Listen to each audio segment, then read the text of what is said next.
Assalamualaikum warahmatullahi wabarakatuh.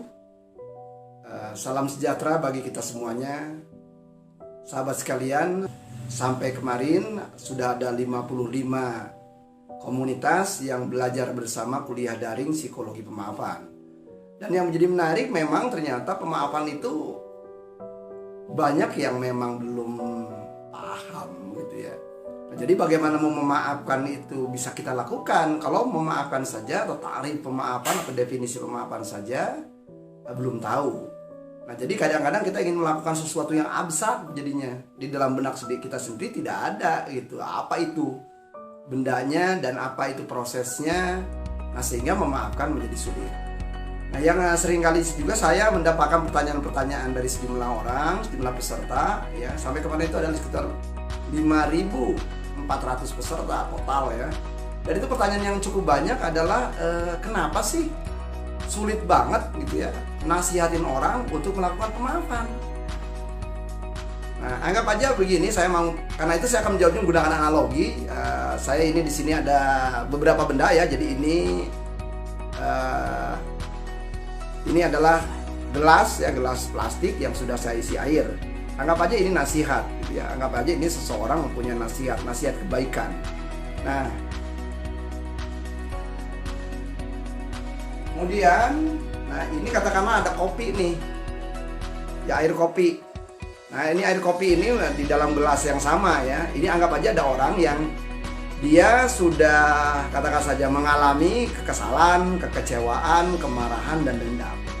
Jadi kita ini adalah nasihat kebaikan dari seseorang, dan ini ada di orang lain yang di dalam dirinya sudah ada kemarahan, kekecewaan, marah, dendam, macam-macamnya. Nah, kita bayangkan ini nasihat, ini adalah emosi-emosi yang negatif yang sudah ada kandung di dalam orang itu. Dan kita akan bereksperimen. Silakan lihat eksperimen saya ini ya.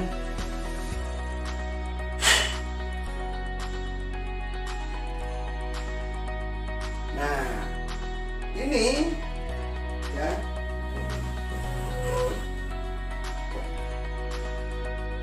Di dalam eksperimen ini saya akan mencoba melakukan, jadi di sini sudah ada air yang berisi kayak gini, kurang lebih 1 2 3 4 5 6 7 8 9 10 11 12 ya. Ada 12 seperti ini. Kita coba lihat gitu, butuh berapa nasihat atau butuh kesabaran yang ngasih nasihat itu berapa kali supaya yang tadinya seperti ini ya, jernih seperti ini. Kira-kira begitu, kita menggunakan analogi ini. Nah, saya akan menggunakan coba ya satu persatu. Nah, jadi kalau misalnya kita kayak gini nih. Nah, ini orang yang memberi nasihat 1 kali. Jadi bisa Anda bayangkan, orang memberikan nasihat 1 kali tetap aja masih efeknya seperti kayak gini. Jadi kalau yang memberi nasihatnya juga nggak sabar, ya nasihat itu cuma memberikan kayak gini. Jadi coba kita lihat, kalau dia memberikan nasihat 1 kali, belum tentu masuk. Kenapa? Kekotoran hati, kemarahan, kekecewaan dan dendam itu ya masih bercokol di orang itu. Nah, kita coba lagi nih, orang itu kan tetap ngeluh, tetap apa segala macem, tetap kecewa, berkisah kiri kanan, depan belakang, atas bawah kan, ya. Nah, kita bersihkan lagi nih. Nah, datanglah nasihat kedua gitu ya, ini 1 ya. Kita lihat. Nah, ini diberi nasihat kedua nih. Ya 2 nih, sudah 2 ya, kita lihat. Nah, kita lihat. Ya. Kan tetap belum jernih juga.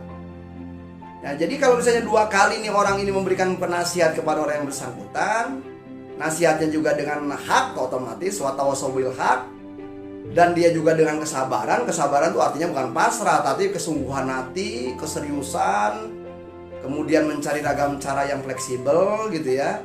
Ini baru segini nih, 2 kali nih ngasih nasihat. Nah, kita lihat sekarang. Nah, kemudian orang itu datang lagi memberikan nasihat kepada orang yang bersangkutan.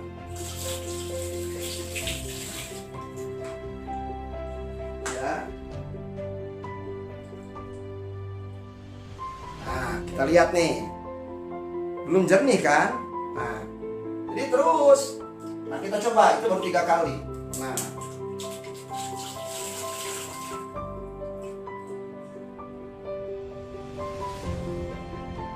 Ini kita lihat 4 kali ya, belum jernih juga gitu.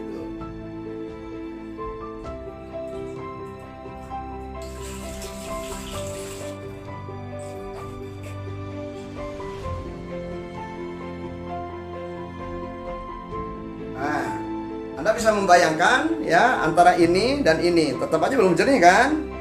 Nah, ini baru 4 kali nih ya. Udah 5 kali. Nah, ini sekarang coba kita masukkan.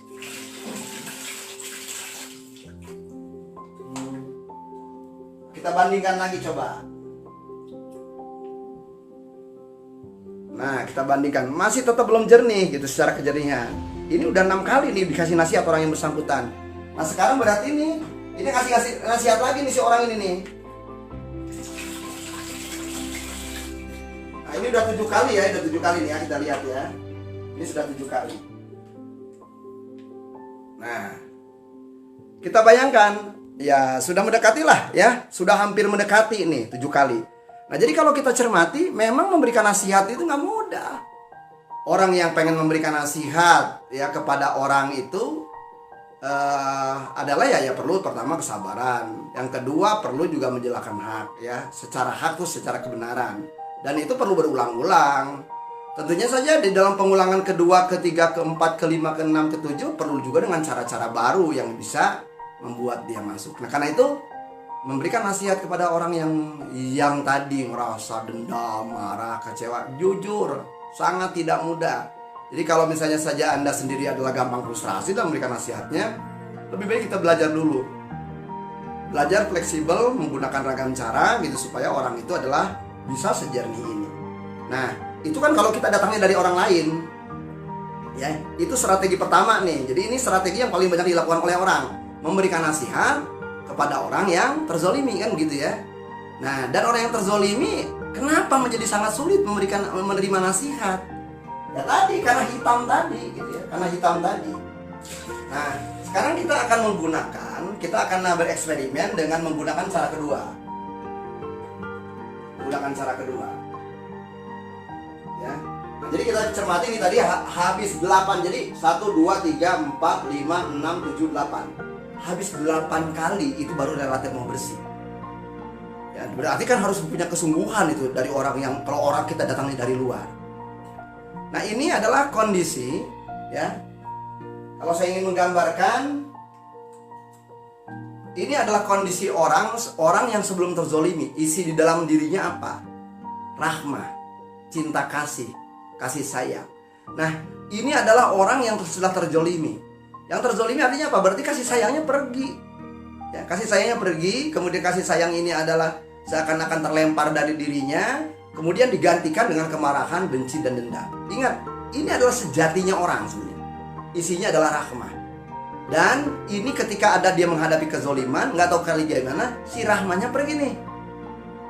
Ya, kasih sayang, cinta kasih, belas kasih, kepedulian, empati, ya kemudian peduli sama diri, itu hilang nih, digantikan oleh kemarahan, kebencian, dan dendam.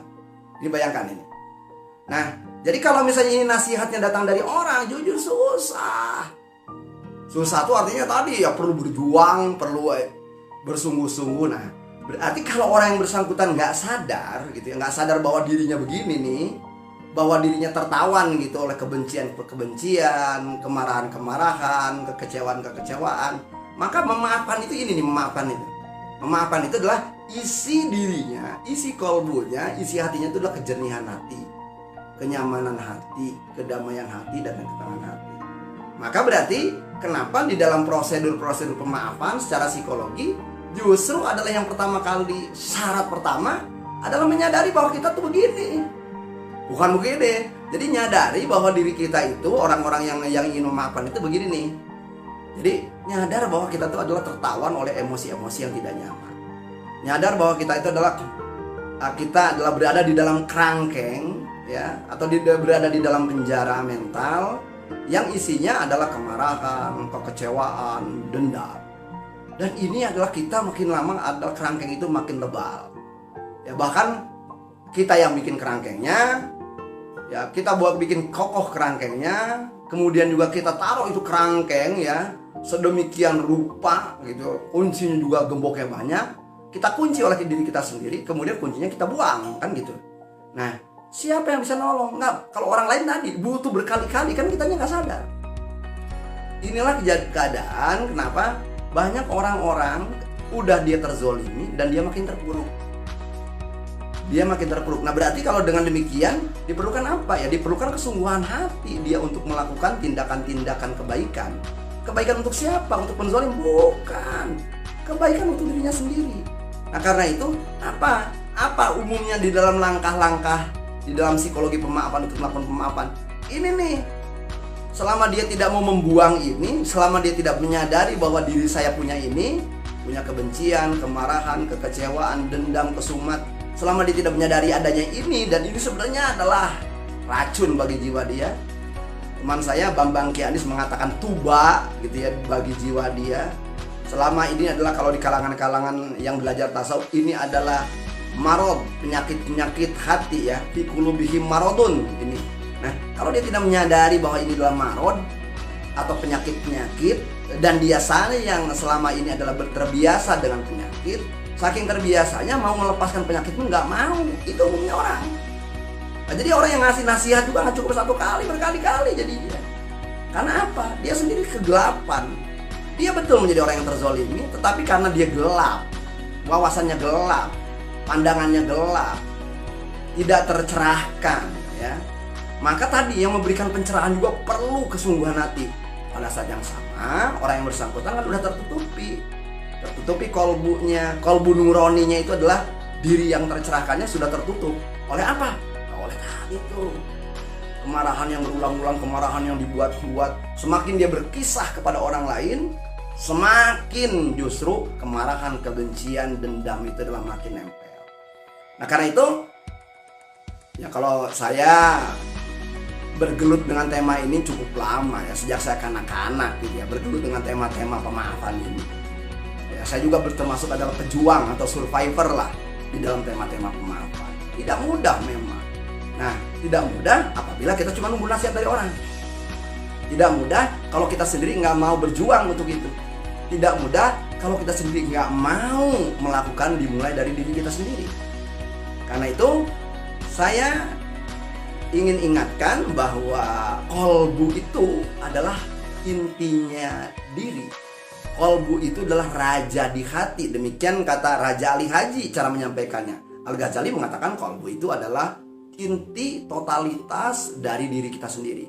Nah, sehingga kalau si kolbunya ini adalah zulmani begini, tergelapkan begini, ya nasihat pun ya perlu kesungguhan gitu untuk tembus nih terhadap yang ini.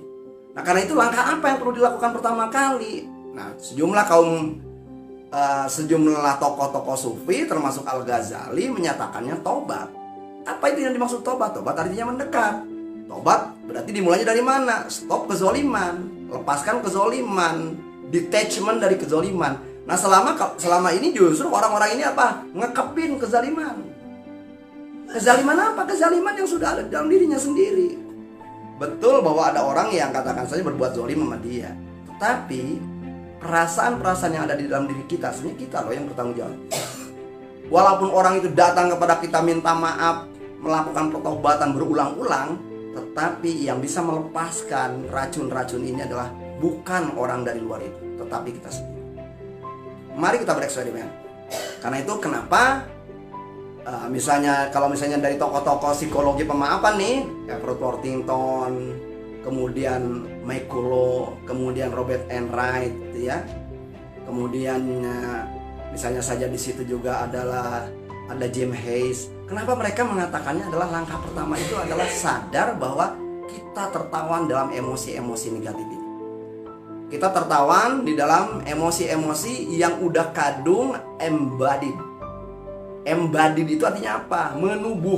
Menubuh itu artinya apa? Merasuk ke dalam tubuh. Merasuk ke dalam tubuh itu apa? Berarti dia udah berurat berakar. Kenapa kita mengulang-ulang? Sehingga kalau di dalam jalinan memori kita, di jalinan ingatan kita, di dalam jalinan otak kita sudah terjadi mielinisasi di situ. Ya, mielinisasi itu artinya apa? Berarti hubungan antara saraf-saraf tertentu di dalam otak itu makin lama adalah makin tebal, seperti jalur cepat jalan tol. Itu yang sudah kita lakukan. Sehingga wajar memberikan kebenaran kepada orang-orang seperti itu sulit. Nah, berarti apa langkah-langkah yang umum dilakukan? Tobat. Tobat itu apa? Nyadar. Nah, karena itu memaafkan adalah sulit untuk dilakukan bagi orang yang dalam keadaan tidak sadar. Memaafkan itu tidak bisa disuruh-suruh. Memaafkan adalah sebuah keputusan yang dilakukan oleh seseorang dengan sadar. Karena itu tahapan yang pertamanya apa? Sadar dulu bahwa inilah yang sudah menjadi membajak diri kita. Padahal inilah tuannya. Cinta kasih itu tuannya. Sekarang rasa marah dan dendam ini adalah seakan-akan adalah sudah menggantikan menjadi tuan dari diri orang yang bersangkutan, dan dia adalah menjadi hamba sahaya dari kemarahan, kekecewaan, kebencian, dan dendam. Ini yang seringkali banyak terjadi. Kenapa banyak orang yang lebih memilih seakan-akan adalah berada dalam marah dendam yang sedemikian lama gitu ya, dan dia gagal move on, dan dia terus-menerus di situ, dan dia mengalami keterpurukan. Anggap aja dia merasa terzolimi pada waktu umur 15 tahun, dan sekarang dia usianya 25 tahun. Ada 10 tahun waktu yang hilang untuk melakukan pertumbuhan dan perkembangan jiwa, karena dia sebenarnya tertambat di usia 15 tahun, dan dia hanya memutar-mutar kejadian-kejadian itu selama 10 tahun berikut, dan dia sebenarnya hidup dalam usia 15 tahun. Berarti apa? Usia mental dia, usia jiwa dia tetap di 15 tahun. Tidak ada pertumbuhan, tidak ada perkembangan. Akhirnya apa? Badannya doang yang 25 tahun, tetapi tubuh dia adalah dibajak ya oleh jiwa yang sebenarnya dalam 15 tahun. Kita bisa menemukan banyak orang-orang seperti itu. Karena itu video ini adalah sekedar pengingat saja. Berarti apa langkah yang perlu kita lakukan? Tobat. Tobat itu gimana? Nah, kita tunjukin caranya. Kalau dinasihati orang untuk tobat kan susah. Maka berarti kita harus menggunakan cara baru. Caranya apa? Lepaskan kemarahan, kekecewaan, kebencian, dan dendam ini. Nah, cukup satu kali pasang ya, kita nggak tahu. Nanemnya aja bertahun-tahun, pengen beres sekaligus. Banyak orang begitu. Jadi banyak orang, Kang Asep, saya pengen diterapin nih. Ini saya punya kemarahan, benci, dendam. Saya bilang setelah saya lihat timeline dia buat, dari 15 tahun. Usia sekarang udah 75 tahun, nah dia masih kesel sama orang tuanya. Orang tuanya udah meninggal kapan? 15 tahun, 75 tahun, Masya Allah. 60 tahun. Dia menyimpan kemarahan, dendam, dan itu orang tuanya udah meninggal juga. Emang meninggalnya seseorang kemudian melepaskan dendam kan kagak. Kenapa? Diri kita sendiri. Nah, seperti ini. Nah, jadi waktu itu apa nih yang dilakukan oleh orang yang usianya 75 tahun? Dengan dendam, kesumat, kebencian dari usia 15 tahun. Berarti 60 tahun dia berada benci dan dendam. Dan berapa banyak dia datangi majelis-majelis ilmu yang memberikan nasihat. Dan tetap saja dia begini. Karena itu saya bilang, Anda nggak bisa. Ketika Anda pengen mendapatkan kejernihan seperti ini, sementara Anda begini, Anda nggak bisa cuma nungguin ini terus diguyur. Sementara kalau diguyur Anda pun lari, diguyur Anda lari, diguyur Anda lari. Bahkan Anda menghindari nasihat-nasihat seperti ini. Maka kita perlu cara baru. Cara barunya apa? Lepaskan kaitan ini. Lepaskan negativitas ini. Karena apa? Kenapa harus dilepaskan? Ya memang yang harus melepaskan adalah yang ngaitkannya dong. Yang nanamnya dia, yang mengaitkannya dia, yang menyimpannya dia, yang membuat kaitan itu makin ke dalam, makin masuk dia. Ibarat yang tahunya harus melepaskan, harus serius melepaskan, saha tuh, yang mana wing, itu kalau kata orang-orang sini. Nah, berarti ini adalah menjadi sangat penting, proses ini jadi sangat penting di dalam tema-tema psikologi pemaafan. Mari kita eksperimenkan. Tadi kan kita udah tahu butuh 8 kali minimal untuk mendapatkan kebersihan kan?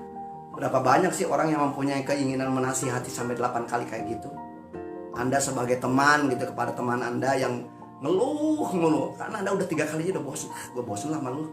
Makanya kenapa banyak orang-orang yang terzolimi itu udah terzolimi kehilangan teman. Kenapa? Temannya bosan mendengarkan cerita yang sama berulang-ulang. Kenapa? Si teman juga kesel juga karena gak dihargai. Gue udah ngasih nasihat sama lu, besok lu ngeluh itu lagi, besok lu ngeluh itu lagi, bosan ah. Jadi besoknya kalau udah datang juga ya pura-pura menghindar. Banyak kan orang yang mengalami kayak gitu. Sehingga orang yang tidak terzolimi itu mengaku ini, waduh, kok gue mati kehilangan teman nih, teman-teman nggak ada yang peduli sama gue. Kan begitu maunya. Mari kita bereksperimen. Dan mari, ini adalah langkah kedua. Jadi kalau orang itu sudah sadar, karena itu kesadaran menjadi penting dalam pemahaman. Maka langkah yang pertama ya adalah kalau kita menggunakan termnya Robert Enright, dia seorang tokoh dalam psikologi pendidikan, ya dia doktornya adalah dalam psikologi pendidikan. Maka kalau kata Robert Enright adalah yang pertama adalah uncovering. Uncovering itu apaan sih? Uncovering itu berarti membuka cover. Cover apa? Berarti penutup.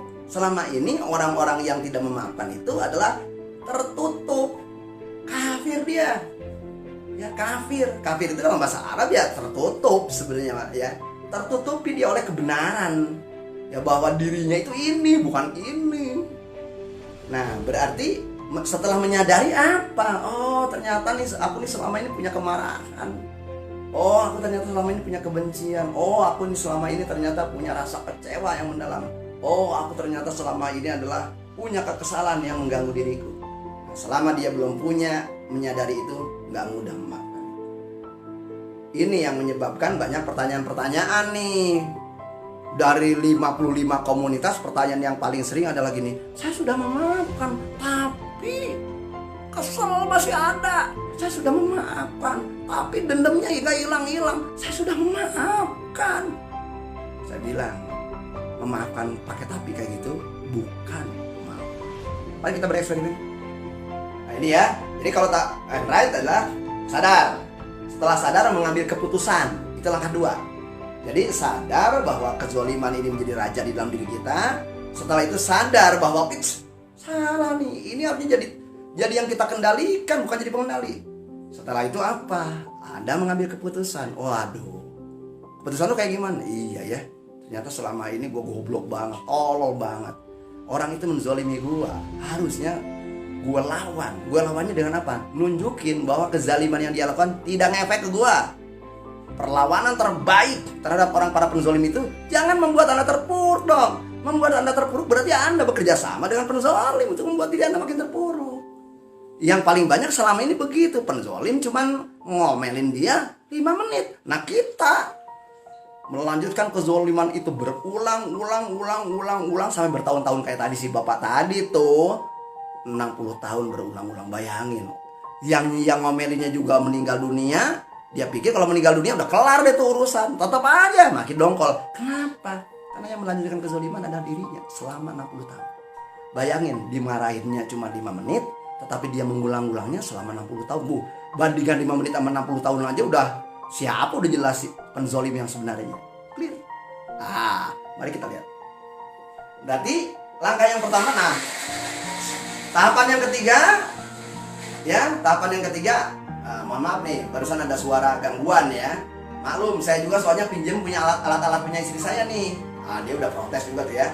Nah, ini kotoran tadi. Langkah ketiga adalah work. Work itu adalah melakukan kerja pemaafan.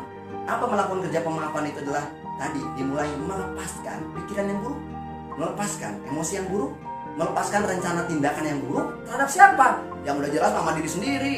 Yang berikutnya adalah terhadap kezoliman gitu. Caranya gimana? Nih, ada keinginan kayak gini. Berarti dia harus ngebuang nih. Coba kita lihat ya. Lihatlah, deketin lah. Nah, ini deketin kamera. Nah, ini kan tadinya gini nih. Wah, bayangin tuh. Nah, kemudian yang sekarang adalah kita buang. Nah, kita lihat. Ini adalah dia mencari nasihat untuk dirinya sendiri karena sadar. Nah, kemudian apa? Dia membuangnya lagi. Ya. Nah kemudian dia nyadar lagi. Masya Allah, masih banyak kekotoran dalam diriku. Berarti dia perlu perjuangan lagi. Ya, kita lihat nih. Nah ini nih ngucek-nguceknya di dalam kan udah berkarat, udah garing kayak gitu, nggak mudah.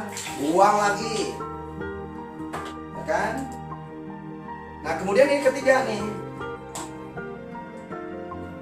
Ya, kita lihat.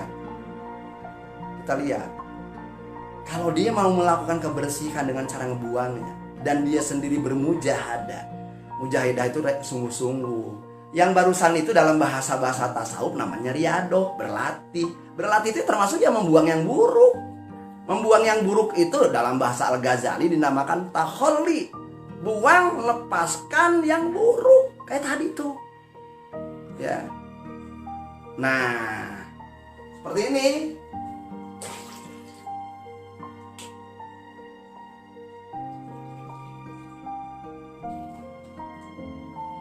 Nah, kita lihat nih ya.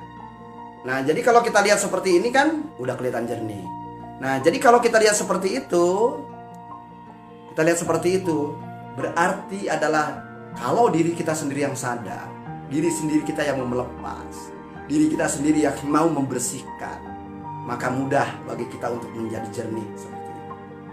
Yuk, kawan-kawan sekalian, besok Ramadan sudah berakhir hari ini. Dan besok kita beridul fitri. Pastikan diri Anda sebersih ini. Pastikan kalbu Anda sebersih ini. Sehingga Anda nyaman, Anda damai, Anda tenang.